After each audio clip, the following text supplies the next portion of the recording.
Buenas tardes, bienvenidos nuevamente. Estamos en este segundo ciclo de presentaciones virtuales del Fondo Editorial Politécnico. Como cada miércoles estamos presentando las publicaciones del Fondo Editorial Politécnico y para esta ocasión es una presentación muy especial porque estamos dando a conocer una publicación en alianza con el Instituto Politécnico Nacional y una de las revistas culturales de mayor importancia y relevancia aquí en México y en el mundo, la revista Artes de México, una colaboración que ha hecho el Instituto Politécnico Nacional y la revista Artes de México para poder dar a conocer este trabajo importantísimo de investigación, este trabajo que nosotros decidimos en su momento colaborar con la revista por la importancia de la temática que se tiene para todos bueno, un grupo importante de nuestra comunidad académica por un lado y por otro lado, pues para la sociedad en general, ¿sí? Mal de ojo, empacho y otras enfermedades tradicionales es el título de esta obra que estamos prácticamente dando a conocer, pero como lo vamos a escuchar con nuestro panel virtual muy selecto de invitados, es un trabajo que tiene ya larguísimos años ya de elaboración y que, pues bueno, lo vamos a dar a conocer, ¿sí? Este tema de las enfermedades tradicionales se puede abordar desde distintos puntos de vista, desde lo académico a lo cultural o viceversa, como se ha transformado desde lo cultural a lo académico. Y hemos visto ese puente que ha hecho la antropología para poderle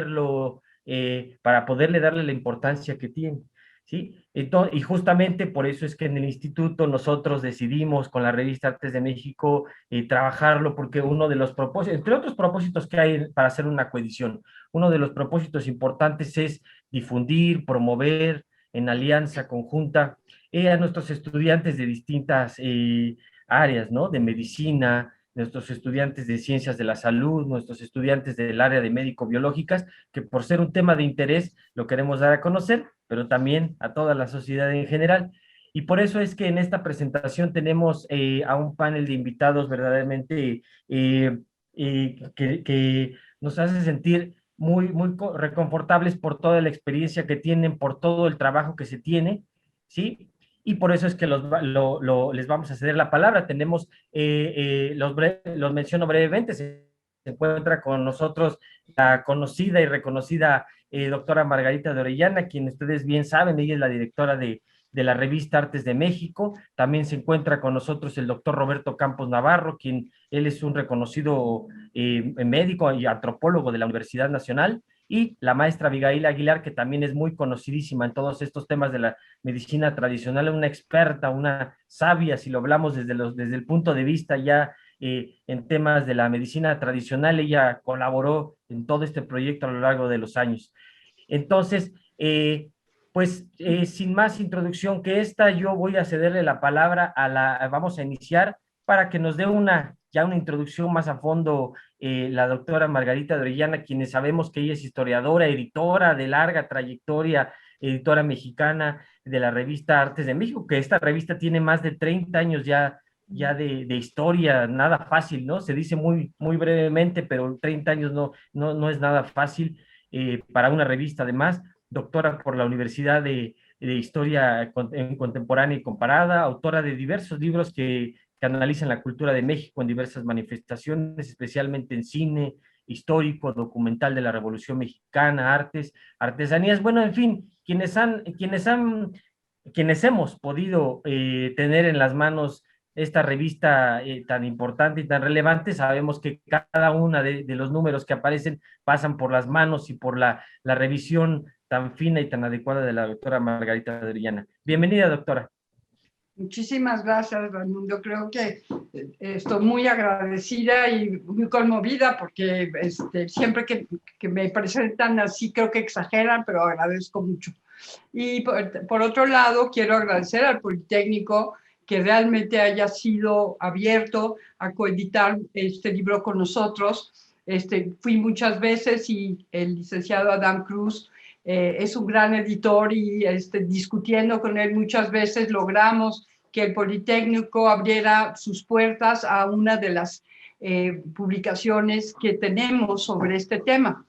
Y de veras, me gustaría mucho que, por muchas razones, que ojalá que en otras publicaciones parecidas pudiéramos tener no solamente la participación del Politécnico, sino como yo muchas veces le pedí a Dan, que por qué no hacíamos una especie de coloquio entre la UNAM y el Politécnico para revivir estos temas, porque sobre todo a nivel, como tú dices, del público en general, porque están como dormidos estos temas. Yo le debo sobre todo al culpable de que Artes de México se haya metido en estos temas, a Roberto Campos, a quien conocí hace varios años, en un homenaje que se le hacía al doctor Guillermo Soberón, y estaba la directora del Museo de la Medicina, es decir, en el Palacio de la Inquisición, y de repente, a la que conozco hace muchos años, me dijo, mira, te voy a presentar a alguien que vas a estar encantada y van a ser miles de proyectos. Ella ni siquiera, no sabía, no nada, simplemente dijo, te va a encantar, te lo presento, y me presentó al doctor Campos. Y entonces, pues yo le dije, pues yo encantada, desconocía los temas y lo invité a venir a la oficina para que me mostrara qué podíamos hacer juntos para poder sacar un libro que se estaba cocinando, que era sobre una curandera purépecha, doña Rosita Asensio. Fue un trabajo, no sabíamos muy bien, porque como tú sabes, somos una editorial independiente, que dependemos mucho de los fondos para poder sacar los libros. Casi te puedo decir que son milagrosos el poder sacar libros de esta calidad. Solo es imposible, pero si tenemos patrocinadores como la UNAM, como el Politécnico, y en este caso por una fundación una fundación que se dedicaba al patrimonio indígena, y que al leer el libro y a ellos mismos cultivar herbolarios y cosas pequeñas en los diferentes lugares en donde ellos estaban situados, digamos, en albergues infantiles, donde en las tardes los niños podían hacer cosas. De hecho, creo que a Roberto se lo llevaron a Yucatán para que conociera un poco el trabajo que los niños podían aprender sobre herbolaria y sobre medicinas curativas. Y entonces, bueno, pues así empezó todo. Y poco a poco Roberto nos fue trayendo el material maravilloso de una larga entrevista que le había hecho a doña Rosita. Doña Rosita a hoy tiene más o menos 95 años, 96 años, estaba por cumplir 90 años, y había hecho un trabajo fenomenal, y el doctor Campos la había estudiado todo su trabajo durante muchos años, no sé si hasta 20, pero además nos había hecho la vida fácil, porque ella tenía una libreta en donde apuntaba el nombre del enfermo, la edad, el padecimiento y la curación. Durante 20 años esa libreta era una especie, para el doctor Campos, pues un tesoro, porque así podía él hacer un chorro de conclusiones de qué es lo que hace una médica tradicional y qué cura y cómo lo cura. Y entonces pues empezamos a trabajar. Para nosotros fue una delicia pues editar esa larga entrevista sin perder la idea de que ella estaba traduciendo del español, del purépecha al español, estaba traduciendo su vida, estaba contando su vida, y tampoco queríamos que se perdiera un poco la tonalidad o las expresiones que ella utiliza en español, pero obviamente haciendo esa traducción. Y es difícil porque nos tardábamos mucho, el doctor Campos venía cada rato y estábamos trabajando a todo dar. Y mientras tanto estábamos haciendo el libro, Abigail entró en acción porque había que incluir una serie de plantas con las que cura doña Rosita, y el equipo muy joven de Artes de México fue a ver a Abigail, conocieron el herbolario del Seguro Social, quedaron encantados, y bueno, pues Abigail, la primera vez que supimos de ella. Luego supimos muchas más, pero en este caso fue maravilloso poder conocer su trabajo y una partecita traducirlo al libro de Roberto. Esto fue un poco el origen del libro. ¿Qué pasa después?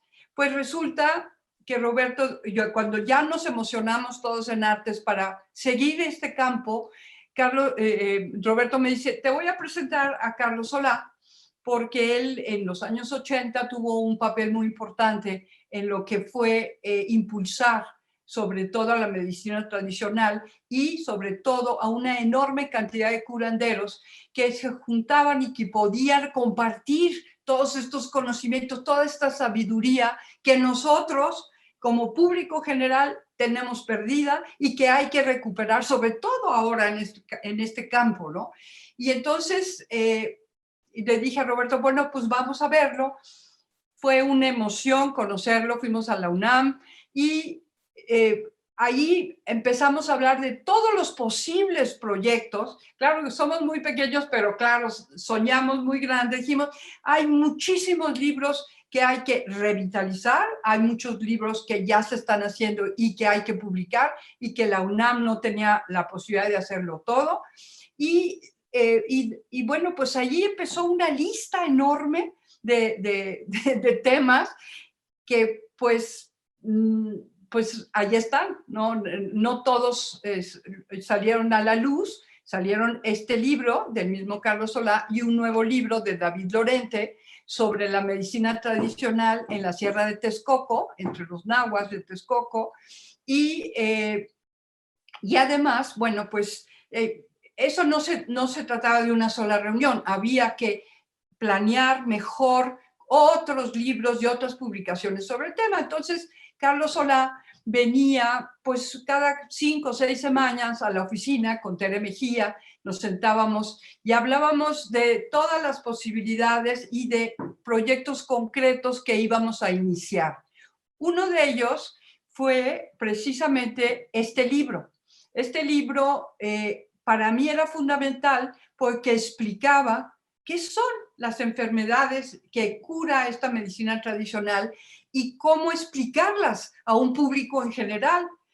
Y entonces él me decía, bueno, pero es que esto ya fue, le dije, pero es que al leer el libro, que además, para variar, Roberto me trajo como un tesoro, me dijo, te lo presto y vengo por él en una semana. Y yo dije, perfecto. Pues lo leímos con mucho cuidado y nos dimos cuenta de que la sabiduría que se expresaba a través de esas enfermedades había que rescatarla. Había que hacerla pública, no nada más entre científicos. Nuevamente, pues, obviamente, Abigail estaba involucrada, puesto que sabemos que estuvo muy involucrada en este programa en donde se hacía una interrelación entre la medicina tradicional y la medicina institucional o alópata o como ustedes la quieran llamar. Y este programa duró pues muchos años, ¿no? Y obviamente, pues en estas pláticas no salió a la luz todo esto directamente, sino que lo podíamos de alguna manera visualizar en el libro de Doña Rosita, porque ella asistió a todas las ¿qué será? Conferencias que se dieron no solamente a nivel nacional entre médicos tradicionales, sino a nivel internacional.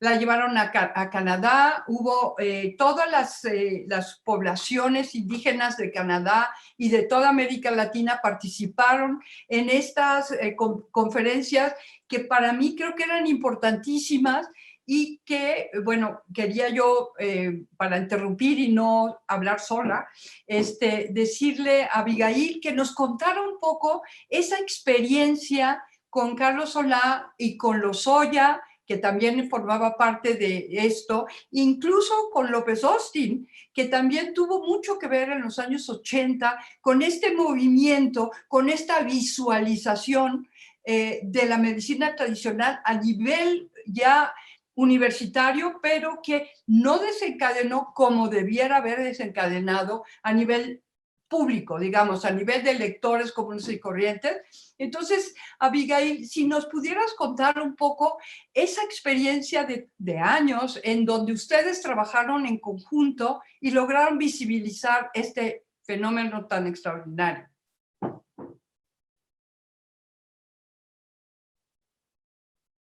No se oye. Ya.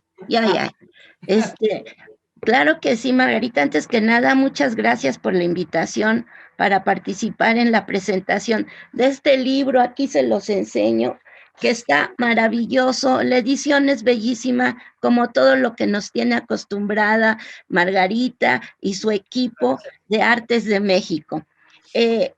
Al estar leyendo el libro, se me salían las lágrimas, porque realmente es recordar esa experiencia que tuvimos en los años 80, en lo que fue la Unidad de Investigación Biomédica en Medicina Tradicional y Herbolaria del Instituto Mexicano del Seguro Social, que fue, dijéramos que el primer, no quiero decir encontronazo, pero sí fue una manera de encontrarnos con la medicina institucional, la medicina alopática, y que al estar incorporados un grupo de investigadores que nos dedicábamos a estudiar este tipo de temas, que era una asociación civil que se llamaba Instituto Mexicano para el Estudio de las Plantas Medicinales, más conocido como por sus siglas IMEPLAN,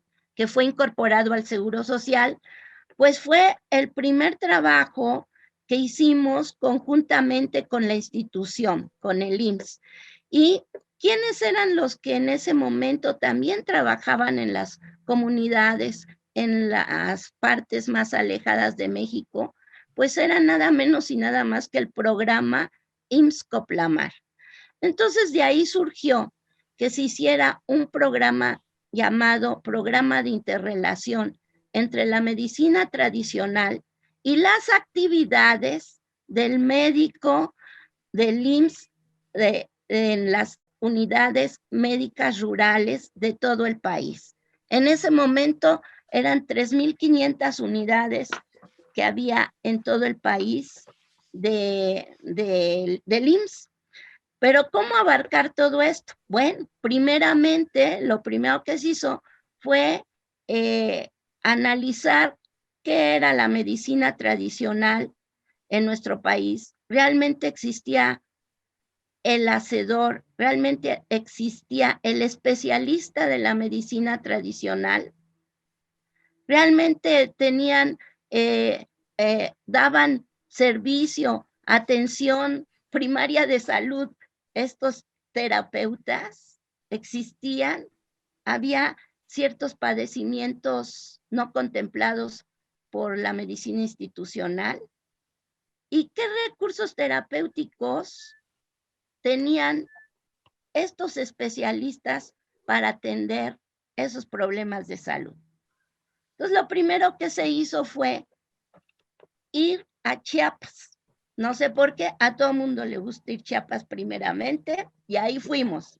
Y entonces comenzamos con una serie de pláticas a todos los médicos pasantes o que estaban haciendo su servicio social o que estaban trabajando en las unidades médicas rurales, a platicarles un poco y a sensibilizarlos de lo que era esta medicina y que estaba en las manos de ellos y en los ojos de ellos, pero que ni en ninguna institución de enseñanza pública médica les enseñaban en ese momento que había otra medicina en nuestro país, u otras medicinas. Y entonces comenzó una serie de pláticas de sensibilización a estos jóvenes médicos. Debo decirles que este programa de interrelación fue muy aceptado. Podría yo decir que por el 85 o 90% de estos jóvenes. El otro 10% dijo que cómo era posible que se les hablara de estos temas si ya estaba rebasado y eran cosas de brujos, magia y todo eso, que eso ya no podía caber en una medicina científica.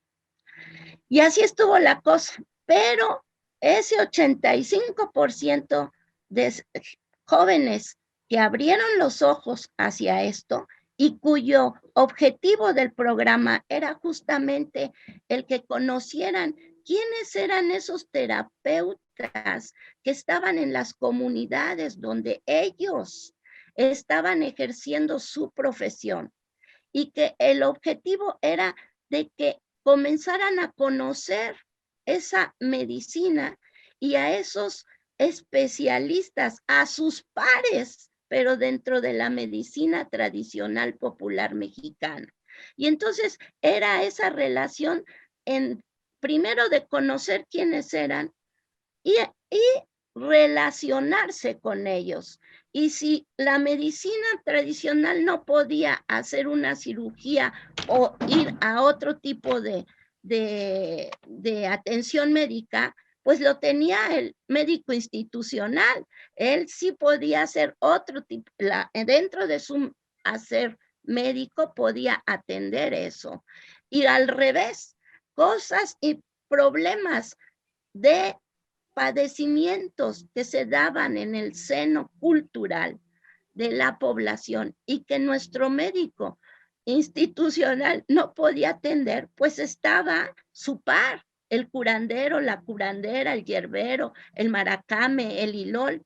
Y ese era el programa para poder relacionar esto.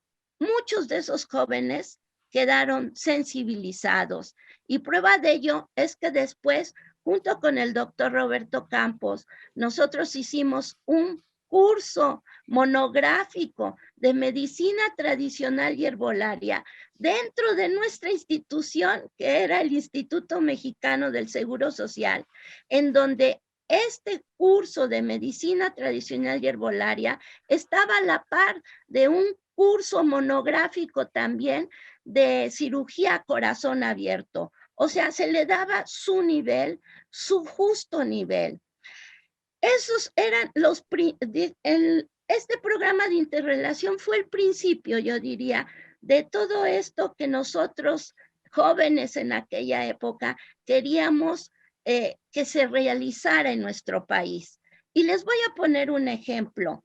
En eso de que ver si en este país había curanderos o no. Bueno, pero déjenme decirles, terminó la sensibilización en el estado de Chiapas y entonces tuvimos que enviar encuestas a todas las unidades médicas rurales, 3 encuestas, porque no podíamos partirnos en 3,500 gentes para ir a hablarles a estos médicos. Tenían que ser por medio de encuestas. Y entonces esas encuestas eran una de recursos humanos para la salud, otra sobre qué padecimientos atienden estas personas y tercera, qué recursos herbolarios se daban para esa atención de los padecimientos que atendían. En ese sentido, déjenme decirles, yo revisé varios estados, entre ellos el estado de Puebla. El estado de Puebla en ese entonces tenía 210 médicos institucionales. Y la encuesta que se dio en las comunidades donde estaba la unidad médica rural del IMSS y que nada más se pedían 10 personas reconocidas por la comunidad que atendían, que eran curanderos, parteras o herbolarios, resultaron 1,260. Entonces es una reflexión de quién ve por la salud también en este país, ¿sí? Nada más es un ejemplo. Pero volviendo a este bello libro que nos habla de los padecimientos, entonces la segunda encuesta, que eran la de los padecimientos que atendían los curanderos, pero déjenme decirles algo muy importante, que la encuesta no nada más decía el nombre del curandero, sino decía qué edad tenía, cuántas lenguas hablaba, si era políglota, o sea, no nada más hablaba el castellano, el náhuatl, sino también el tepehua, el totonaco. O sea, vean la envergadura de este proyecto o de este programa. ¿Qué especialidad tenían? Si eran hueseros, curanderos, hierberos, en fin, parteras, ¿qué especialidad? O nada más curaban el susto. ¿Cuál era su especialidad? Así como nosotros tenemos cardiólogos, urólogos, así también esta medicina tradicional mexicana popular. Y luego, ¿cuáles especies, cuáles plantas ellos tomaban en cuenta para curar esas afecciones que ellos tenían y daban atención? Entonces, a raíz de eso, surge, y lo que estamos viendo en este bello libro que editó Artes de México, es esos padecimientos que en toda la República Mexicana son atendidos por estos médicos tradicionales o terapeutas tradicionales, curanderos, curanderas, como ustedes ya lo pueden ver. Y esas fueron las principales, dijéramos que, enfermedades que se sacaron, que es el mal de ojo, el empacho, cuyo especialista aquí lo tenemos del empacho al doctor Roberto Campos, aparte de esto, la caída de mollera, la disentería, el susto. Entonces, esos padecimientos no los cura nuestro médico institucional o alópata, los cura el otro médico. Y a partir de ello se comenzó a ver cuáles eran las diferencias entre estos padecimientos, y Carlos Sola, el autor, junto con Sofía del Bosque y Antonio Tascón, los autores de este librito, ellos comenzaron a ver cuáles eran las modalidades según la región de la República Mexicana, y según esto, qué veía el terapeuta o cómo analizaba esos padecimientos. Y de esa manera podemos ahora fácilmente, por medio de esta publicación, tener acceso a algo maravilloso que fue este programa de interrelación, y cuyos datos son, yo podría decir, no son del pasado, sino son vigentes. Eso es lo más importante, que es vigente la información.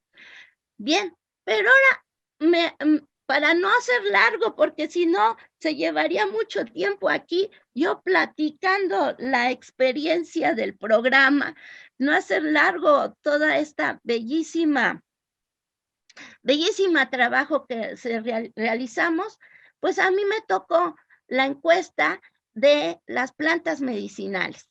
Y en esa encuesta de las plantas medicinales, lo que se pedía era nombre popular de la planta, para qué padecimiento se utilizaba, cómo se utilizaba, es decir, qué hacía, si había un ritual o no el curandero para utilizar esa planta, qué parte de la planta se utilizaba, qué tipo de preparación y dónde la conseguía, si en el monte, en el río o en su maceta dentro de su casa. Y de esa manera, de todo lo que hicimos y de la encuesta, encontramos 6,000 especies. 6,000 especies, porque muchos nombres, denominaciones populares de las plantas se repetían en las mismas regiones. Lo triste de esta encuesta fue que hubo cambio de autoridades y sexenio y demás, y que en esas épocas no había continuación de proyectos. Y entonces, cuando íbamos ya a pedir las plantas de todas estas encuestas, se cambia el sexenio, se cambian autoridades y no se continuó para poder determinar qué plantas eran esas y enriquecer la magnífica colección de plantas medicinales del Instituto Mexicano del Seguro Social. Sin embargo, por la experiencia, pudimos sí determinar varias especies interesantes. Pero ahorita, en el libro que nos toca, hice una clasificación al respecto de estas plantas. Todas estas plantas que se utilizan para este tipo de padecimientos, fíjense que las podemos agrupar por ciertas cualidades que tienen, ciertas características que tienen.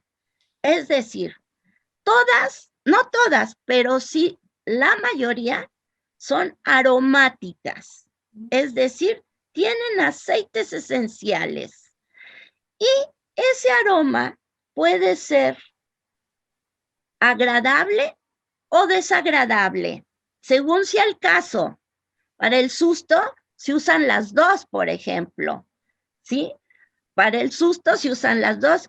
Y me recuerdo una anécdota con Carlos Sola, el autor del libro, uno de los autores principal del libro, que estábamos en Santa María Iztacuatitla, en Veracruz, cerca de Chicontepec, y entonces se nos atravesó, la camioneta en la que íbamos se atascó y era de noche y teníamos que ir a un evento, a un lavamanos, que así se llama, antes de que se casen las personas de los nahuas de Santa María Iztacuatitla, Veracruz.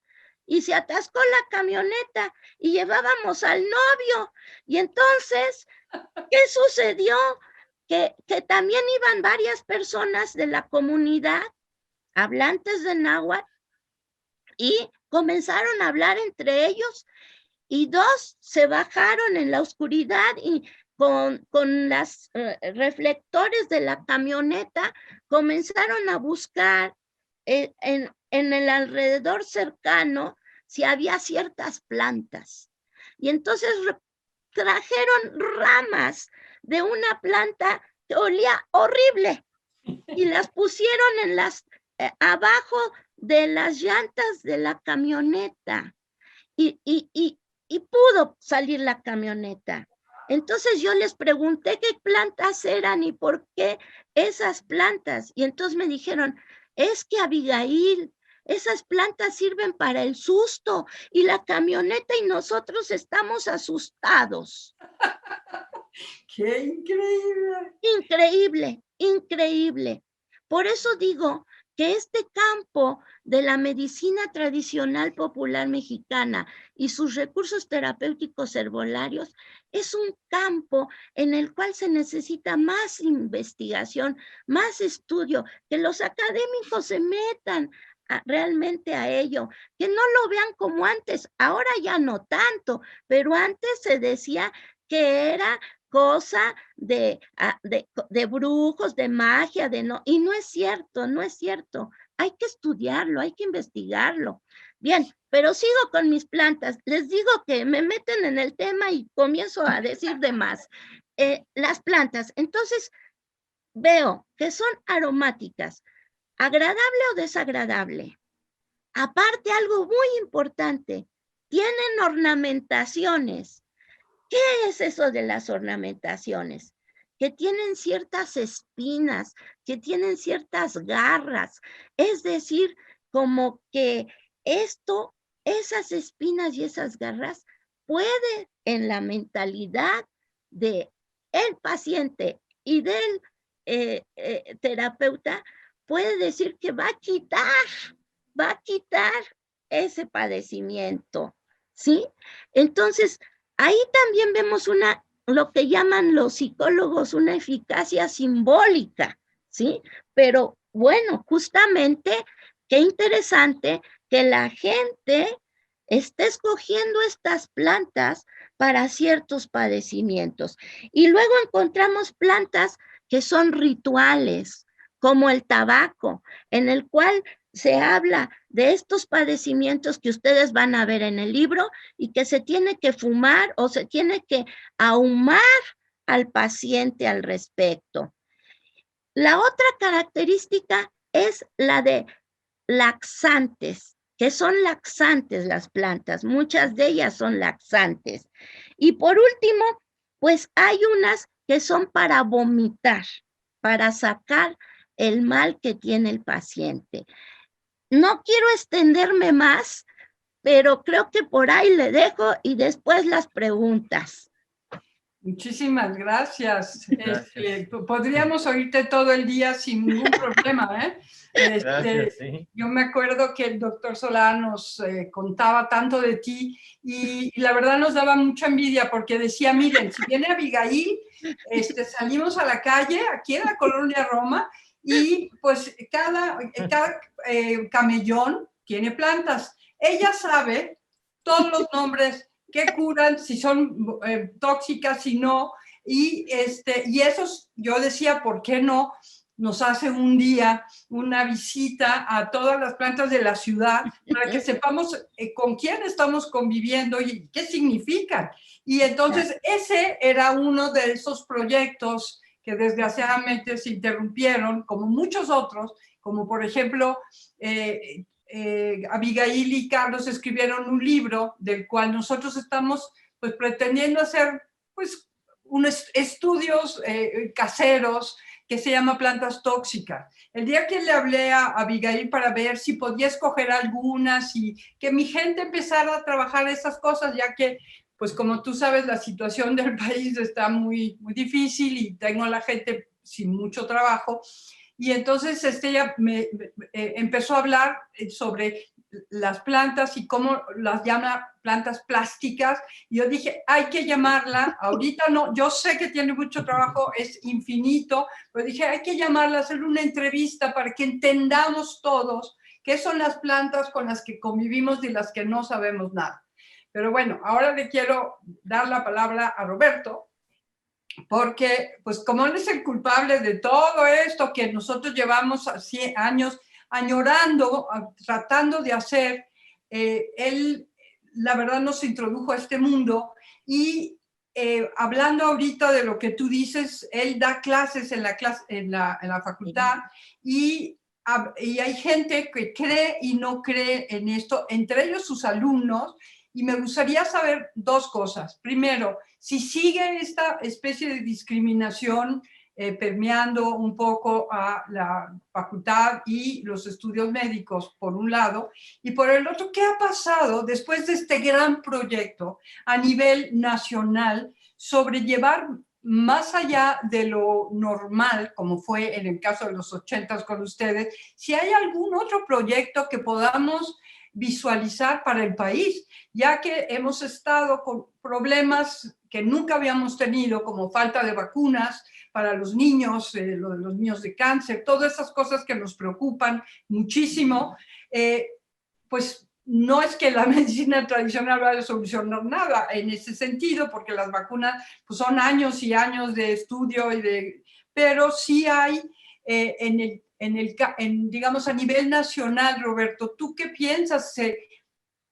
Ya que se interrumpió por lo pronto, por lo que dice Abigail, lo de las plantas y continuar investigaciones a profundidad de esa otra alternativa, ¿cómo ves tú las cosas?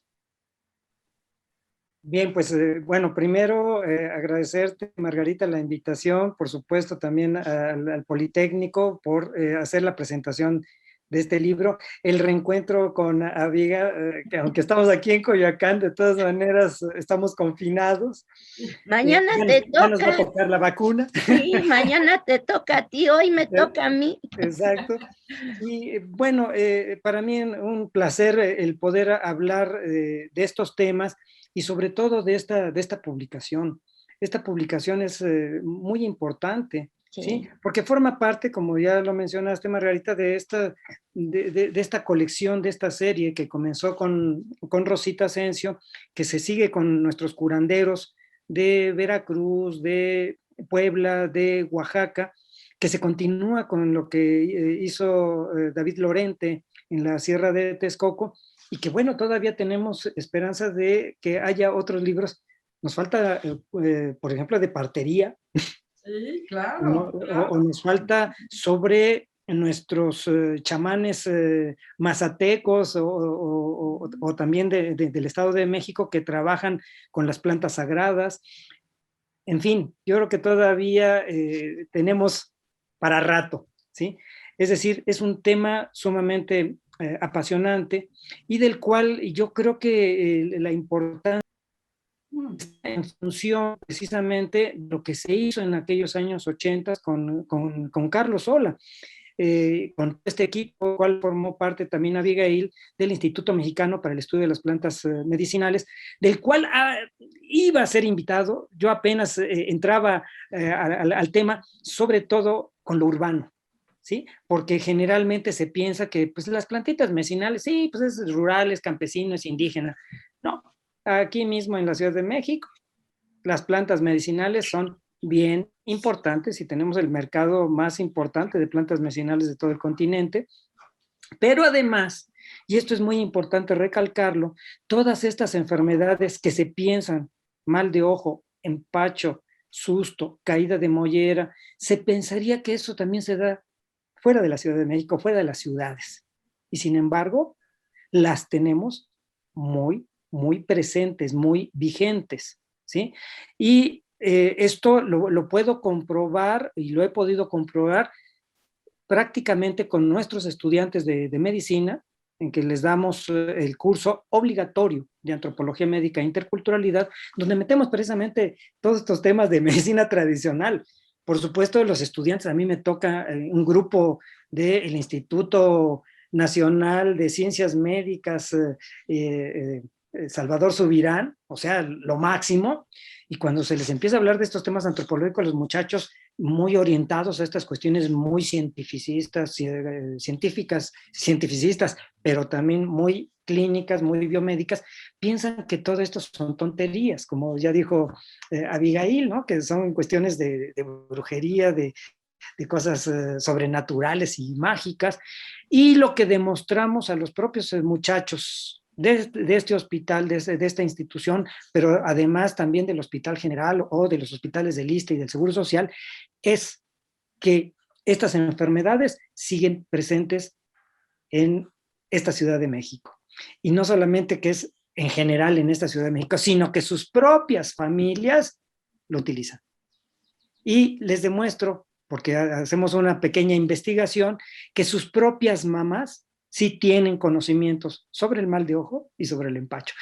Los estudiantes se quedan asombrados, simplemente asombrados, porque 70 a 90% de las mamás de los estudiantes de medicina de la Facultad de Medicina de la Universidad Nacional Autónoma de México tienen conocimiento sobre mal de ojo y sobre empacho. Por supuesto, saben todas sobre gripas y saben sobre diarreas, pero demuestro a los propios estudiantes que no es una cosa alejada, que se va a ver en el servicio social y que se va a ver allá en las unidades médicas rurales. Lo tenemos aquí en la misma Ciudad de México y en nuestras propias casas, en nuestros propios domicilios, porque estamos hablando de esta medicina tradicional más casera, doméstica, ¿sí? Que por supuesto ya después tenemos nuestros expertos de esta medicina tradicional, pero es muy importante el reconocimiento que debemos de tener a esta medicina que tenemos en nuestra casa. Porque en nuestra casa tenemos la manzanilla, tenemos la hierbabuena, tenemos la sábila, tenemos el poleo, el albácar, tenemos los estigmas del elote, del maíz, etcétera, el epazote, el estafiate, ¿sí? Es decir, son elementos cotidianos en nuestros hogares, ni más ni menos. Ayer, antier, mi hijo andaba un poco mal del estómago y se hizo su tecito de estafiate. Y además él mismo lo pudo reconocer, entre otros frasquitos que tenemos ahí en la casa, en la cocina, él pudo decir, es este el estafiate. Es decir, tenemos un conocimiento que ha sido muy desechado. Y esto va con tu pregunta, Margarita. Realmente muchos de nuestros colegas todavía piensan que estamos ante el primitivismo, que estamos ante algo muy atrasado. Y sin embargo, realmente es nuestra cotidianidad. ¿sí? E incluso hace un par de meses una senadora, de la cual no quiero decir ni siquiera su nombre, que hablaba de que era una tontería, son tonterías las limpias, las barridas, ¿no? Nuevamente estamos ante gente ignorante, que desconoce, ¿sí?, los efectos directos que tienen las plantas medicinales, pero también los efectos simbólicos y psicosomáticos de las limpias. Las limpias no son más que tratamientos psicológicos, ¿Sí? problema, nuestras facultades de medicina, con importancia a los aspectos psicológicos. Eso es terrible, terrible, porque la mayoría de lo que se estudia en las escuelas y facultades de medicina es lo clínico, lo biomédico, lo científico. Y le llaman la medicina basada en la evidencia, y eso tiene que ser a través de revistas científicas, ¿sí? Muy poquito, y estoy hablando de esto, un 80%, un 15% solamente se ven algunos aspectos de tipo social y cultural. Entonces ahí entra la salud pública, la salud comunitaria, familiar, la antropología médica, la bioética, la historia de la medicina. Pero lo tremendo, más incluso duele, el 5% de los estudios en escuelas y facultades de medicina corresponde a lo psicológico. Entonces ahí ya podemos entender por qué estos aspectos psicoterapéuticos, psicosociales, no son tomados en consideración por la medicina académica, ¿sí? Entonces esto es algo en que todavía existe esta discriminación, en la que se piensa, los mismos estudiantes dicen, antropología médica, ¿para qué? Medicina tradicional, ¿para qué? Plantitas medicinales, eso es cosa de la abuela, ¿sí? Pero sin embargo, todos ellos han pasado por los tecitos que les ha dado la abuela y su propia mamá, ¿sí? De tal manera que es decirles a los muchachos, entren a nuestra realidad. Y esta realidad, precisamente Carlos Sola, un hombre importantísimo, nos hablaba precisamente del sistema real de salud en este país. Y el sistema real de salud no solamente es el sistema nacional de salud, el sistema nacional es nada más lo institucional y nada más lo biomédico, es la Secretaría de Salud, el IMSS, el ISSSTE, la Defensa Nacional, Marina, Pemex. Pero eso es nada más el sistema institucional, biomédico, y se desconoce todo lo que es la medicina doméstica, la de medicina casera, tan importante. Todos pasamos por las manos de nuestras mamás y de nuestras abuelas, y la medicina tradicional ya de nuestros expertos. Y esto Carlos lo manejaba en este sistema real de salud. Entonces, en ese sentido, creo que todavía tenemos que seguir picando piedra, ¿sí? Puedo afirmar, recién acabo de ingresar a la Academia Nacional de Medicina, y les cuesta trabajo que hablemos de estos temas. La revista, la Gaceta Médica de México, hace a un lado este tipo de temas porque no le interesan los aspectos sociales e históricos. Entonces ahí tenemos que seguir picando piedra. Seguimos con la discriminación. ¿Y qué sucede ahora? Bueno, este gran programa del cual ya habló Abigail, ¿sí?, que se hizo en los años 80 del IMSS Coplamar, que después ha sido llamado Solidaridad, Oportunidades, Prospera, y ahora es Bienestar, es la misma, ¿sí? Se supone que tiene ese programa, pero ya no con esa fuerza y esa vitalidad que tuvo en los 80s, 90s, donde verdaderamente los pasantes en servicio social quedaban encantados de saber que a su alrededor había por lo menos 4 curanderos, y que en Tabasco hasta 12, ¿sí? Y que se empezaron a respetarlos. ¿Por qué? Porque sabían que curaban cosas que ellos no podían atender, porque sabían de plantas medicinales que los médicos no sabían de qué se trataba, y de estas enfermedades que nunca son enseñadas en las escuelas y facultades de medicina, hasta que nosotros lo metimos en la Facultad de Medicina, que sí les hablamos de estos temas, ¿sí? Y por eso también la importancia del libro, ¿no? El libro, pues, nos sirve de base para que los estudiantes vean que es digno de que aparezcan en un libro, y además en libros hechos con una gran belleza, ¿sí? Lo estético en Artes de México, indudable, indudable. Todas sus revistas, incluso la última del bestiario, son formidables, prácticamente son joyas bibliográficas que sabemos apreciar, pues la gente que todavía estamos con el papel, ¿sí? Lo electrónico, ay, bueno, estamos en la pandemia, no es lo ideal, no es lo ideal, sino disfrutar del papel, de olerlo y saborearlo. En fin, ¿qué puedo decir? Seguro Social ya sigue teniendo ese programa de interrelación, pero de manera muy oscura. Ya la relación con los curanderos, con los médicos tradicionales es muy poca, con las parteras. En fin, ¿qué puedo decir? Con esta pandemia han aumentado los partos domiciliarios y los partos atendidos por nuestras parteras tradicionales en todo el país. Entonces aquí hay una cuestión importante, ¿sí?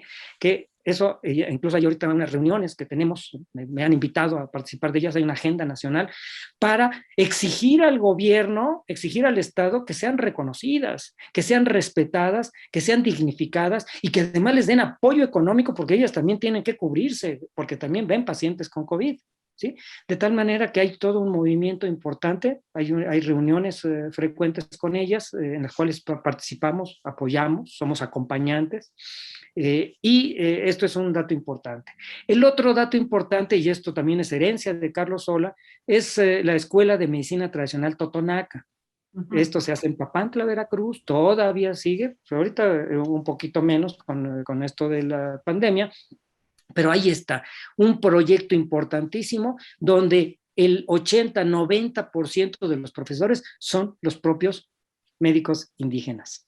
Y uno que otro de nosotros que entra por ahí, pero somos los menos. Y aquí esto es muy importante, esto es junto con la UNAM.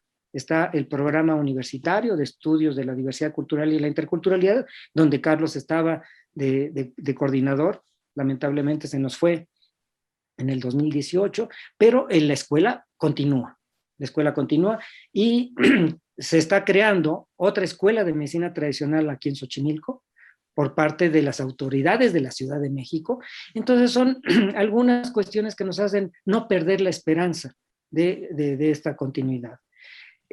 Por supuesto, en estas escuelas y en esto que se está haciendo, el libro entra de maravilla, ¿sí? Para darle una legitimidad a estas enfermedades, porque son desconsideradas, pensadas que no es cierto. El mal de en qué libro de medicina interna, en qué libro de pediatría viene, en qué libro de gastrología y digestivas se encuentra. Pues no lo hay. Y precisamente este libro sirve de base porque la descripción, el detalle que viene de cada una de estas enfermedades, de estas 5 principales enfermedades, es muy bueno.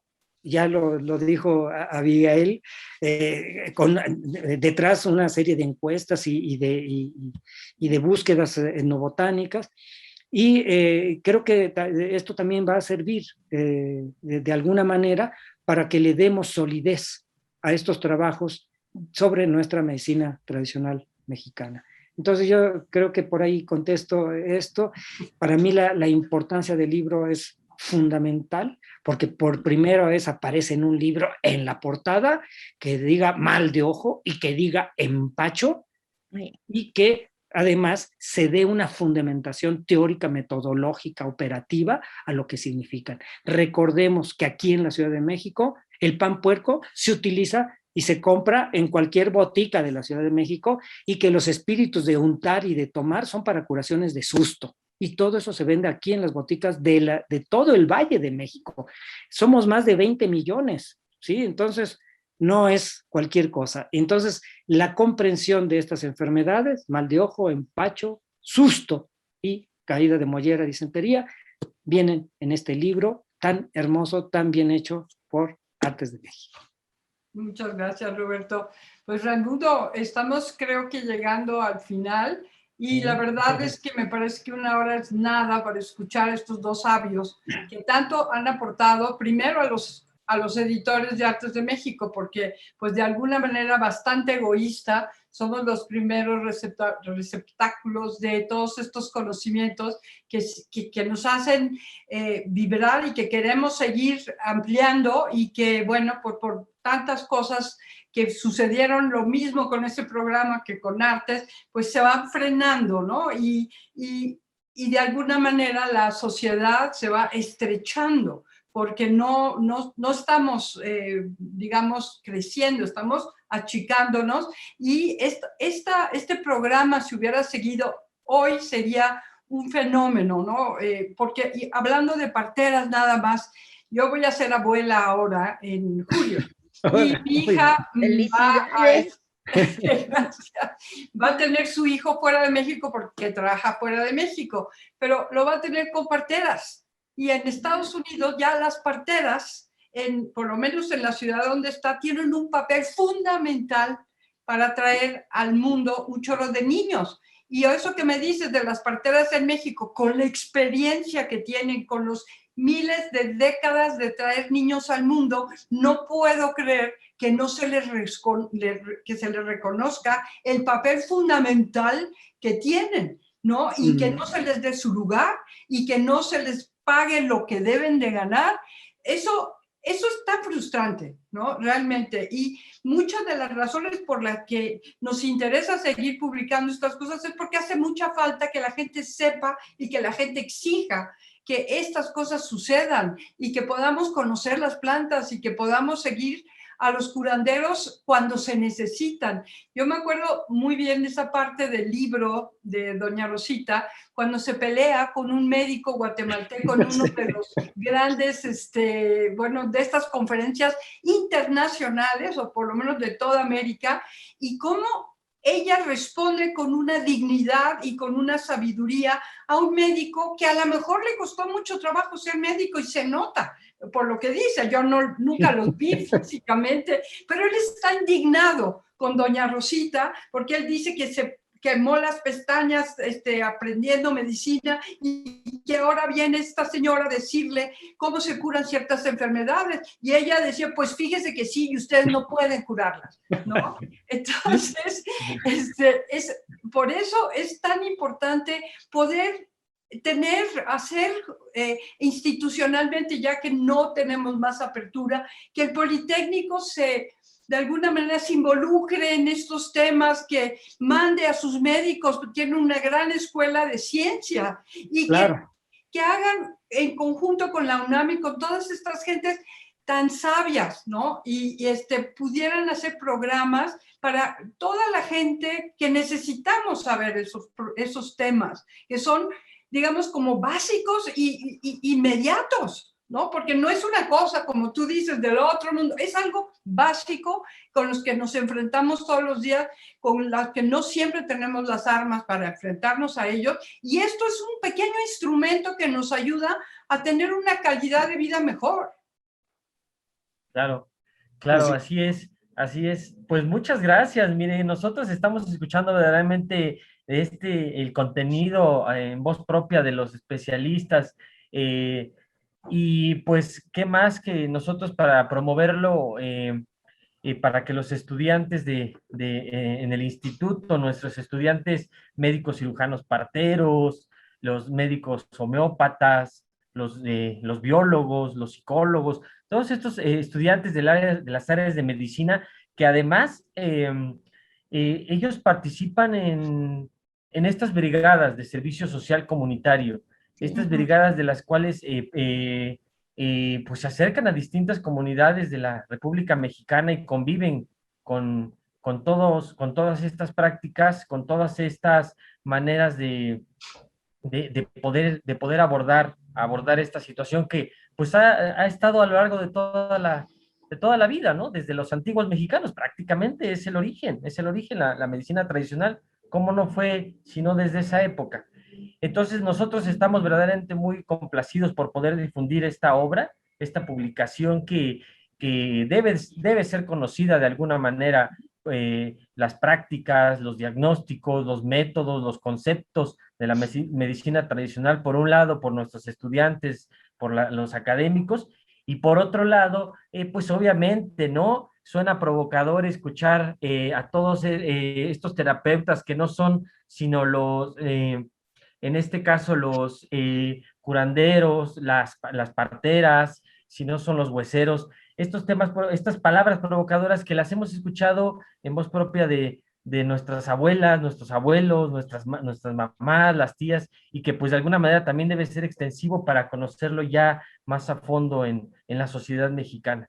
Y pues por esta razón agradecemos, nada más mencionamos este libro, donde lo podemos encontrar. Por un lado, estamos en esta colaboración, tanto la revista Artes de México como el Instituto Politécnico.